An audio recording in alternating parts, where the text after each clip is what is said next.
Assalamu alaikum wa rahmatullahi wa barakatuh mes frères et sœurs. Donc aujourd'hui nous allons discuter de l'histoire du compagnon Ali ibn Abi Talib radiallahu anh, qui était le quatrième calife musulman. Donc Ali radiallahu anh est né à Makkahul Mukarrama. Il avait approximativement 30 ans de moins que Mohammed sallallahu alayhi wa sallam. Quelque chose d'intéressant est que la personne qui s'est occupée du prophète sallallahu alayhi wa sallam après la mort de son grand-père était le père de Ali radiallahu anh, connu sous le nom de Abu Talib. Abu Talib était l'oncle du prophète sallallahu alayhi wa sallam. Il a longtemps défendu l'islam et les musulmans malgré qu'il n'ait pas accepté l'islam. Et il avait un fils qui était donc Ali ibn Abi Talib radiallahu anh.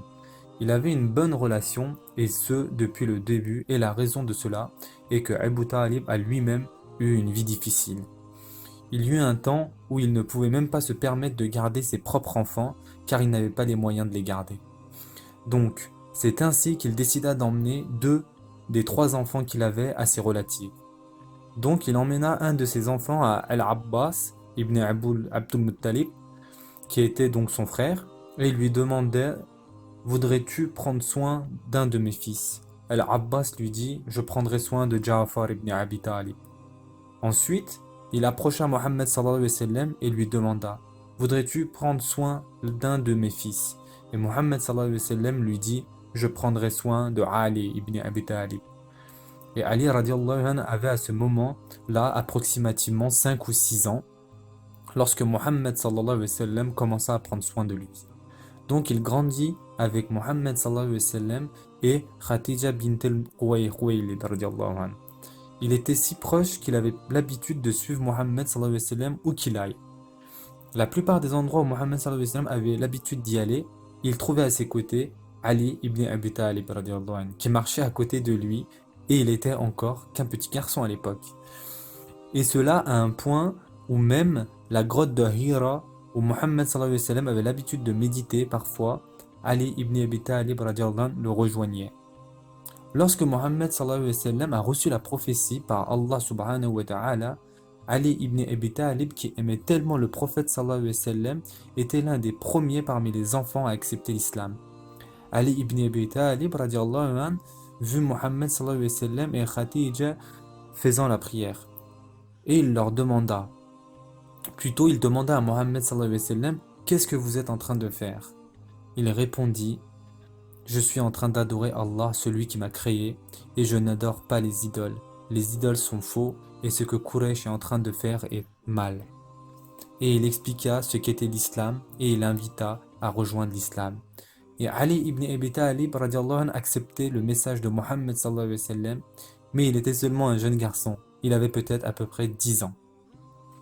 Lorsque le messager d'Allah sallallahu alayhi wa sallam migra de Mecca à Al-Medina, il laissa derrière lui Ali ibn Abi Talib. Il dit à Ali radiallahu anhu: je veux que tu restes ici et je veux que tu restes dans mon lit, ainsi les non-musulmans croiront que je suis toujours ici.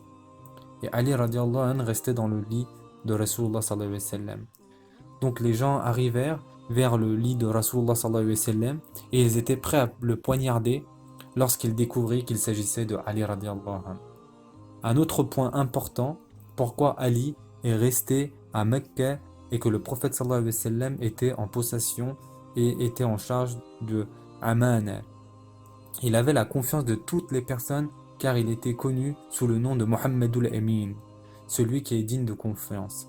Ainsi, il laissa Ali derrière à Mecca lorsqu'il partit faire le hijra, lorsqu'il partit à Al-Madina. Ali radiallahu anhu était responsable de rendre l'argent des personnes que Rasulullah sallallahu alayhi wa sallam avait en sa possession. Donc il y avait deux raisons pourquoi Ali radiallahu anhu est resté à Mecca. Il arrive un temps, pour être plus précis, la deuxième année après le hijra du prophète sallallahu alayhi wa sallam, dans lequel Ali ibn Abi Talib radiallahu anhu se maria à la fille du prophète sallallahu alayhi wa sallam qui était Fatma bint al-Muhammad sallallahu alayhi wa sallam. Que s'est-il passé exactement? Ali ibn Abi Talib radiallahu anhu était un jour à la maison assis et il avait une esclave. Et elle se précipita pour dire à Ali ibn Abi Talib radiallahu anhu: es-tu au courant que Fatima, la fille de Mohammed sallallahu alayhi wa sallam, que quelqu'un lui a demandé la main pour le mariage? Ali radiallahu anhu répondit: Non, je n'étais pas au courant. Et elle lui dit, pourquoi ne vas-tu pas voir le messager sallallahu alayhi wa sallam et lui demander la main de sa fille? Pourquoi ne marierais-tu pas Fatima? Elle sera la meilleure femme pour toi. Il répondit, mais je n'ai rien que je pourrais présenter ou que je pourrais donner pour sa dot. Comment je pourrais approcher le prophète sallallahu alayhi wa sallam en sachant cela? Elle lui dit, va juste voir le prophète sallallahu alayhi wa sallam et je suis sûr qu'il te donnera Fatima à toi et il t'autorisera à la marier. Ali ibn Abi Talib se prépara afin d'avoir le courage d'aller voir le prophète sallallahu alayhi wa sallam. Il frappa à la porte, on lui donna la permission de rentrer, il rentra, donna le selam et s'asseya. Il dit, je voulais parler avec le prophète sallallahu alayhi wa sallam à propos de cela. Je voulais lui dire mes intentions et mon désir de marier Fatima, mais je n'arrivais pas à le faire parce que le prophète sallallahu alayhi wa sallam est une telle bonne personne et on peut ressentir sa grandeur et tu ne peux oser lui demander une chose de ce genre. Donc Ali radiallahu anhu dit, je me suis assis là-bas, j'étais tellement embarrassé. Le messager sallallahu alayhi wa sallam m'a regardé et a dit, qu'est-ce qui t'amène? Est-ce que tu as besoin de quelque chose? Je n'ai pas réussi à parler, puis j'ai dit non, il n'y a rien. Pour la seconde fois, le prophète sallallahu alayhi wa sallam m'a dit, Ya Ali, qu'est-ce qui t'amène ici? Est-ce que tu as une quelconque requête? Un quelconque souhait? Il se dit à Ali radiallahu anhu, mon embarrassement ne me permet pas de vous en parler, ne m'a pas assez donné de courage pour parler avec le prophète sallallahu alayhi wa sallam et demander la main de Fatima. Donc il répondit, non, je ne suis pas venu pour demander quoi que ce soit. Le prophète sallallahu alayhi wa sallam le regarda, puis il sourit. Et puis il dit, n'es-tu pas venu pour demander la main de Fatima pour la marier? Il pouvait savoir pourquoi Ali était venu, et Ali ibn Abi Talib, radiallahu anhu, gêné et embarrassé, lui dit, oui, en effet. Le messager sallallahu alayhi wa sallam lui demanda, qu'est-ce que tu as donc à offrir? Par Allah, ô messager d'Allah, je n'ai rien à lui offrir. Le prophète sallallahu alayhi wa sallam lui dit, ô Ali, n'as-tu pas une armure? Qu'en est-il de cela? Il dit, oui, j'ai en effet une armure. Le prophète sallallahu alayhi wa sallam lui dit, tu pourrais vendre cette armure et donner l'argent à ma fille. Écoutez bien ce qu'Ali ibn Abi Talib a fait. Il est parti sur le marché et a voulu vendre son armure. Sur le chemin, il rencontra Osman ibn Affan, radiallahu anhu, qui était marié déjà à l'une des filles du prophète sallallahu alayhi wa sallam. Et il demanda à Ali radiallahu anhu, oh Ali, qu'est-ce que tu fais? Ali radiallahu anhu lui dit, je suis ici pour vendre mon armure parce que je suis sur le point de marier la fille de Mohammed sallallahu alayhi wa sallam, Fatima. Osman était tellement content d'entendre ça qu'il lui dit, est-ce que je pourrais acheter ton armure? Combien en veux-tu? Il dit, j'en veux 400 dirhams. Il lui dit, ok, pas de problème. Tiens, voici 400 dirhams. Et ensuite, Osman ibn Affan rappelle Ali et lui dit, oh Ali, ceci est un cadeau de moi pour toi.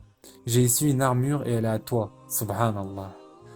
Donc Ali radiallahu anhu est reparti avec 400 dirhams, mais aussi avec son armure. Subhanallah. Il partit pour donner cela et il raconta à Mohammed sallallahu alayhi wa sallam ce qu'Osman ibn Affan radiallahu anhu avait fait. Et Mohammed sallallahu alayhi wa sallam était si content et ravi. Imaginez-vous, maintenant ils sont de la même famille, ils sont parentés l'un à l'autre, il avait de grands cœurs, qu'Allah nous accorde sa facilité. Ceci était l'amour entre Osman ibn Affan et Ali ibn Abi Talib radiallahu anhu.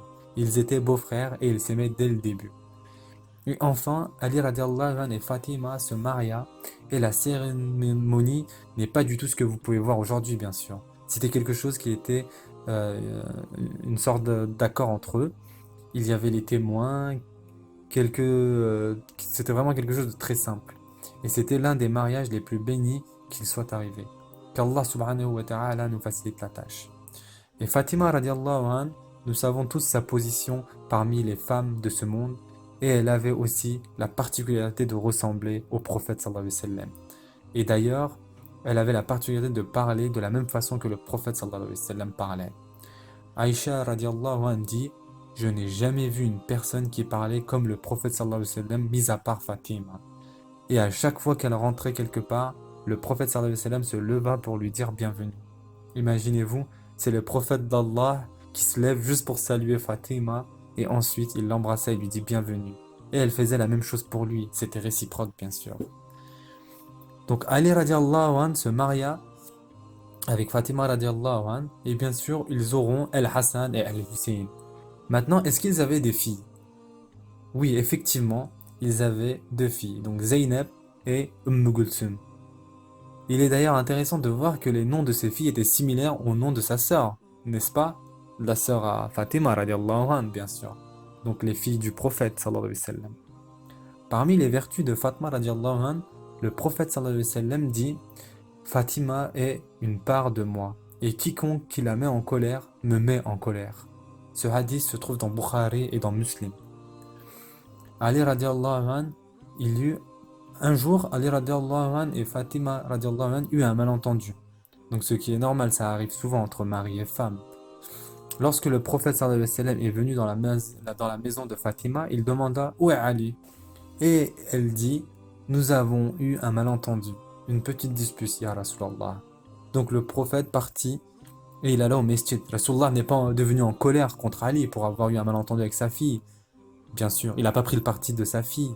Il n'alla pas non plus chercher le mari de son beau-fils pour s'expliquer. Il sait que ce genre de choses est normal et naturel, ça arrive à tout le monde. Donc il alla voir Ali radiallahu anh et le réveilla. Et lorsqu'il se réveilla, Ali avait plein de poussière et de sable sur lui. Ainsi Rasulullah lui dit: réveille-toi, Ebtourab. Réveille-toi, père de la saleté, si vous voulez. Parce qu'il avait un peu de saleté sur lui, de la boue, du sable, la poussière. Et il aimait qu'on l'appelait par ce kunyah, parce qu'il lui avait été donné par le prophète sallallahu alayhi wa sallam. Mohammed sallallahu alayhi wa sallam, lorsqu'il recevait les révélations, il avait l'habitude d'appeler Ali radiallahu anh, et il lui demandait d'écrire, parce qu'il savait lire et écrire, Ali radiallahu anh, contrairement au prophète sallallahu alayhi wa sallam qui était illettré. Ali radiallahu anh était aussi ascétique, c'est-à-dire qu'il n'était pas matérialiste, et qu'il avait laissé ses choses pour le dunya. Il était aussi connu pour sa piété. De plus, il était vraiment un grand, éloquent orateur, excellent en discours. Et bien sûr, il était un guerrier comme personne. Et il a participé à toutes les batailles avec le prophète sallallahu alayhi wa sallam, excepté la bataille de Tabouk. Donc ceci était la première partie d'Ali ibn Abi Talib radiallahu anhu.